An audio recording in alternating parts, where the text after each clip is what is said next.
Hello, happy Monday. We're back for Medical Monday and got a couple of studies for you today and also a comment or a question from a follower, actually from the Dr. Yami account, but it's a really good question to address.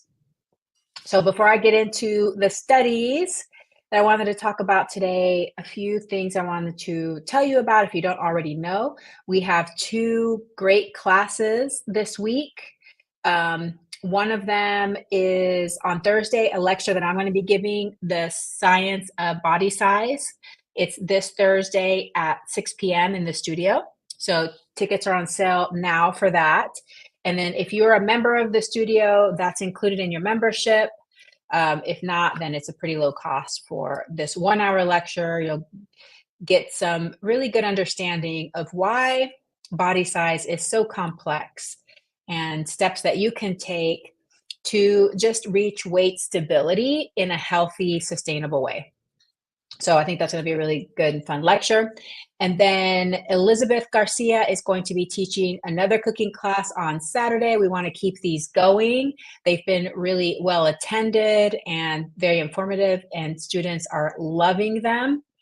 Alejandra, I don't know if you want to pop in maybe a couple of the testimonials that people have been leaving for the classes, but they're going really well. So the one this Saturday is in the diabetes series, and it is the designing a diet for maximum weight control. So I know that there's a lot of people that are interested in that class, but when we did it as a series, people couldn't attend because, going out of town and stuff.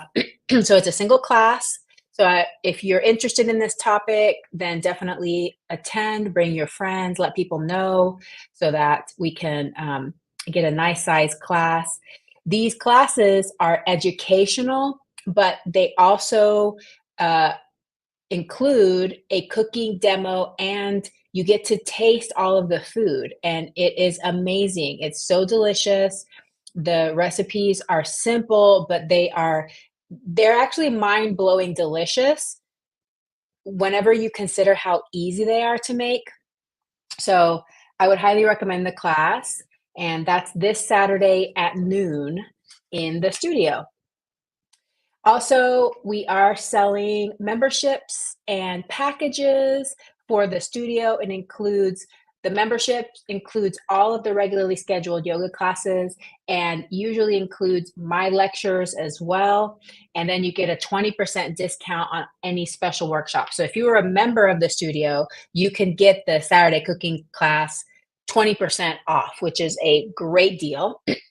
And for those of you that are interested in transferring to Nourish Wellness for your pediatric care, we are accepting new patients. So give us a call or a text message if you would like to establish care here at Nourish Wellness. Okay, a couple of studies, and I have to clear my throat real quick. It's like allergies. I don't know what it is, but it's been really bothering me. Okay, so the first thing I just want y'all to be aware of, especially since here in the Pacific Northwest, people eat a lot of fish. This is specifically about tuna. I know that tuna can be really convenient because it's shelf stable often. It comes in cans or in like shelf stable packs. So it can be a really convenient way to feed your family. People are always concerned about, getting enough protein and things like that. So I understand. But tuna has a lot of mercury in it. So this is a study that was published February the 21st in the Journal of Environmental Science and Technology Letters. I could not get the full text of the study, but this is a summary that they published on Health Day News. Basically, they did an evaluation. They looked at 3,000 tuna samples caught in the Pacific, Atlantic, and Indian Oceans between 1971 and 2022. So this was not very long ago, just a couple of years ago. So 1971 through a couple of years ago. they were looking at mercury concentrations in these tuna samples. They were looking specifically at tropical tuna species. So these were skipjack, big eye, yellowfin, which accounts for 94% of global tuna catches. So what that means is that if you're buying tuna off the shelf, this is probably what you're getting. And what they found is that when it comes to mercury, the levels of mercury in tuna have been unchanged since 1971. The amount of mercury in our environment, in the air, has decreased over time. But what they're thinking is that this mercury in tuna is what they call legacy mercury. Basically, it's in the water, it stays in the water, it gets recycled over and over and over again within these fish. And so it's not decreasing, even though the amount of mercury in the environment is going down. So what's the problem? The problem is that whenever you're getting mercury, it can, it can stay within the body and it can cause issues, especially for pregnant women, infants, and toddlers.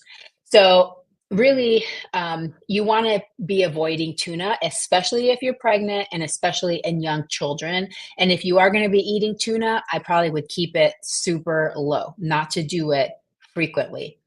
And they said that they think that if the levels go down, it's going to take at least another 10 to 25 years to even make a dent in the levels going down. So at this point and anytime in the near future, I would consider tuna dangerous for mercury. And this is not new information. So I hope this is not a shock to you, because this is something we've known for a long time. And we have been advising pregnant women not to consume tuna for a while. Okay. Okay. So this other study, very interesting to me. This is my area of passion. I love this. Super interesting. And I have a few comments. So this study was published in the Lancet Child and Adolescent Health edition, February of 2024. So very recently. It's called Early Childhood Appetitive. So like appetitive traits and eating disorder symptoms in adolescents, a 10-year longitudinal follow-up study in the Netherlands and the UK. Super interesting study. Basically, what they did is that they followed two cohorts, longitudinal cohorts, one from a database called Generation R and another one from Gemini. Generation R was in the Netherlands. Gemini is a database of twins in England and Wales. And they did surveys in them between ages 4 and 5, and then 12 through 14 years old. And what they were trying to find out is how a child's eating behaviors are at ages 4 and 5, and how that might affect their risk of developing disordered eating patterns when they are teens, preteens, that 12 to 14 years of age. So what's really interesting, and I've talked about this before, I talk about it in my book, A Parent's Guide to Intuitive Eating, How to Raise Kids Who Love to Eat Healthy. Grab a copy. If you don't know, I wrote a book. And this is one of my favorite topics, because I myself have struggled with my body image and with food since I was in elementary school. And I want parents to learn how to feed their children in a way that supports healthy body image and a good relationship with food. We are born with different traits when it comes to our behavior. We already know that we're born with physical traits, right? I was born with curly hair, dark brown eyes, almost black eyes. My eyes are really dark. Our skin color, there's things that we're born with that we're like, oh yeah, that's something that you're born with. But something that we don't often think about of being something that we're born is our approach to food. It's literally called food approach. So, food approach is our characteristics of how we see food. Let me tell you, me and my older son, we have hardly ever met a food that we didn't like. We love food. In fact, my son, you can't eat around him if you want to keep your food because he will want to eat your food. Like literally everything I take out, he's like, his eyes get big. He's like, ooh, what you eating? And I'm the same way. So it's like, we're both like, don't eat my food. Um, and so that's called high food approach. So that means you're interested in food, you like food, you seek food, you may seek food for emotional reasons. And then there's low food approach. Some of you parents may have a child that has low food approach, and that's the opposite. Like they're like, eat to live, don't live to eat. Like they're basically the kid that might even skip meals if they don't feel like making something for themselves. They're not going to eat unless you like literally put it in front of them and tell them to eat. Like there's some kids that food's just not. It's not one of the main things in their lives. Like food is one of my favorite things in my life, and so I have a really high food approach. Some people, and so there's extremes, of course. So, what they did in this study is that they studied this trait. They called it appetite avidity, which is observable and measurable from early life. And they wanted to see whether this is associated with children developing eating disorders or disordered eating, things like compensatory behaviors, like purging, things like that, restrained eating, binge eating, uncontrolled eating, emotional eating. So, what they found and how they studied this is that they did questionnaires. So, between 4 and 5, they did something called the Child Eating Behavior Questionnaire. And between 12 and 14, so 12 to 13 in the Gemini study and 14 years old in the Generation R study, they did a self reported scale on eating disorder symptoms. And what they found is that the children who between 4 and 5 had a high food approach, they were more likely to develop eating disorders, or not eating disorders because they weren't diagnosing eating disorders, but some of these disordered eating patterns. So what they said is the final study sample included 2,801 participants total. 2,801 from Generation R, 869 from Gemini. And what they found is that greater emotional overeating in early childhood increased the odds of compensatory behaviors, but greater satiety responsiveness in early childhood decreased the odds of compensatory behaviors and uncontrolled eating. Slower eating in early childhood decreased the odds of compensatory behaviors and restrained eating. So what they found is that these kids that had higher food approach or higher food responsiveness had more binge eating, had more uncontrolled eating, and had more emotional eating and restrained eating during adolescence.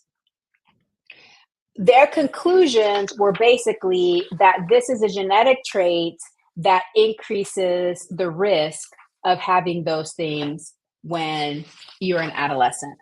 But I see it differently, and especially if this one sentence, if you read it, adolescents whose parents rated them highest on the food responsiveness scale in early childhood were therefore nearly 3 times more likely to report binge eating symptoms than were adolescents whose parents scored them lowest. One thing that's interesting about the human brain, and they've done studies to show this, is that whenever we restrict children from eating, they actually want to eat more and start hiding food, start sneaking food, and start overeating. Like it actually increases that behavior. But the same thing is true whenever we're trying to get children who maybe have the low food approach and don't want to eat as much to eat more, they actually eat less. So I think that what's possible and what could be happening is that when children have a high food approach, parents freak out. Parents get worried, especially in our culture where thinness is valued, a certain appearance is valued. We get worried that our children might be overeating and we may start to restrict them. And if it's not even intentional, even these unintentional cues, like what we say to children when they're eating certain things or we feel like they're eating too much. And so this triggers the brain sometimes to overreact, and it causes this sense of scarcity where children may think that they're not going to get enough to eat. And so then they overeat even more, which can lead to some of these symptoms. And then you restrict, which leads to binging. And it's like this big cycle. So in the study, in their discussion, they actually said that parental feeding strategies are known to be modifiable. Responsive feeding, i.e., responding contingently with children's hunger and satiety in the context of structured meal times rather than offering food for non-nutritional purposes, can help children to eat intuitively, i.e., in response to their internal hunger and satiety cues rather than in response to hedonic hunger. Hedonic hunger means just like for pleasure. Elicited by the presence of food cues, i.e., food responsiveness. So what they're saying is that if we're concerned about children developing these disordered eating patterns, we should just support intuitive eating, which is going to help decrease the risk that we're triggering this in our children by causing them to be self-conscious about how much they're eating. So it might be confusing because it's like chicken or egg, right? But I do believe that we are born with a certain trait, with these certain traits around food, like for sure. I mean, we see this in babies from the beginning. Some babies, they will just continue eating and eating and eating and eating. And some babies, their satiety's, a little bit more tight, and so there's differences. But I think whenever we put judgment on that on another level, it can trigger it to turn into disordered eating later, especially when we're connecting those things to body size. So that is where we as parents can probably do better. And no shame or blame. And this is not to make anybody feel bad, but I think all of us knowing this can understand, like, hey, kids are born this way. Our job is to make sure that we're providing them healthy, wholesome foods, predominantly whole plant foods, lots of fruits, vegetables, whole grains, beans, nuts and seeds, water to drink in between meals, have structured meal times, and then no forcing, no judgment when it comes to how much they eat. Most kids are growing perfectly. There are some children, a very small percent of children, that might fall into a category where they may have a medical diagnosis. And so that's a little bit different. But for the majority of kids, it's practicing that division of responsibilities, which I talk about in my book, one of my passion topics. So definitely, if you want more information on that, I would pick up a copy of the book. It's available, ebook, audiobook, and at all the libraries here in Yakima. So, okay, I got to clear my throat again. So anyway, I love that study. And I think that it really points out a lot of things to think about. Okay, I see that there's some questions. Okay, let me answer this one. And if I have time, I'll answer the other one I have planned. If not, I'll leave it till next week.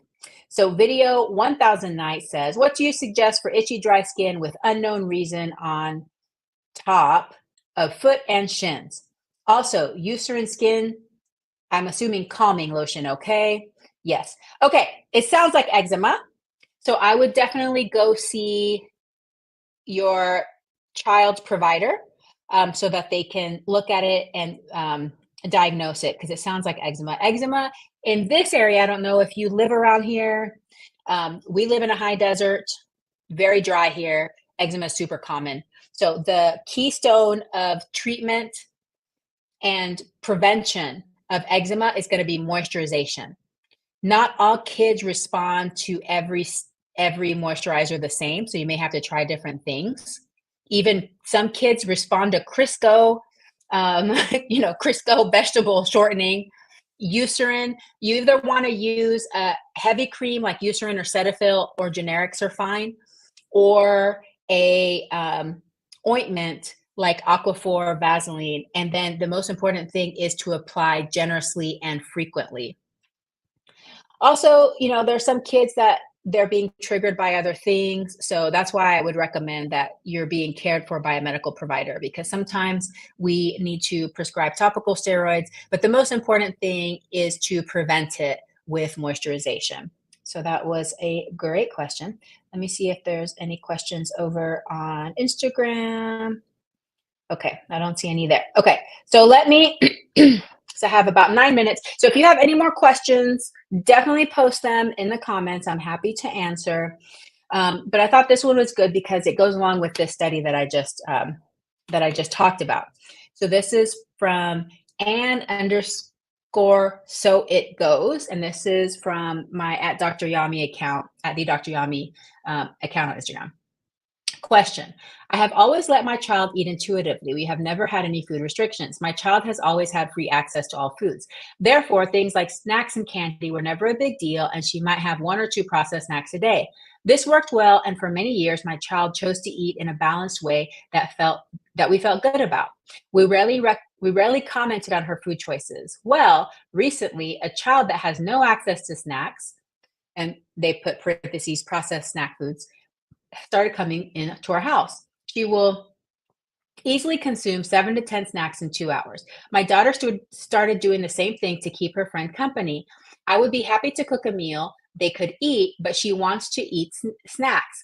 They don't let her have pasta, chicken nuggets, pizza, etc. at her house either. How do I address this in a way that is appropriate? Thank you. Okay, I love this question because there's a lot of things that are coming up for me. First of all, snacks. This is one of my favorite topics. What are snacks? In the United States, snacks means processed foods, but snacks do not have to be processed foods. But in the United States, a snack means processed food. So what I'm thinking that you're having are things like, I always pick on goldfish crackers, okay? For those of you that are outside of the United States, these are not fish crackers. They're just crackers that are shaped like fish that have cheese, cheese crackers shaped like fish. Fruit snacks, granola bars, those are the things. They're hyper palatable, and we associate that with snacks. But a snack just means a small meal. That's all a snack means. So a snack doesn't have to be a processed food. So that's the first thing. Second of all, congratulations. Very proud of you for instituting the division of responsibilities at your house. But I would go a step further and provide structure. So I understand that the free access has worked well for you. So that's good. But I usually recommend having some sort of structure around meals and snacks. Like we have breakfast around this time, we have snack around this time, we have lunch, we have snack, whatever it is that you want to have as your structure. And then in between that, it's not eating time. It's just simply not eating time. It's kind of like if you have the rule that we don't eat in the car, we don't eat in front of the TV. Like we have those kinds of rules in my house. Like we don't do those things on a regular basis because that's not an eating time. Eating is sitting at the table for our meals and our snacks. In between, it's not eating time. So that's something that's very easy to institute. Be like, it's just not eating time.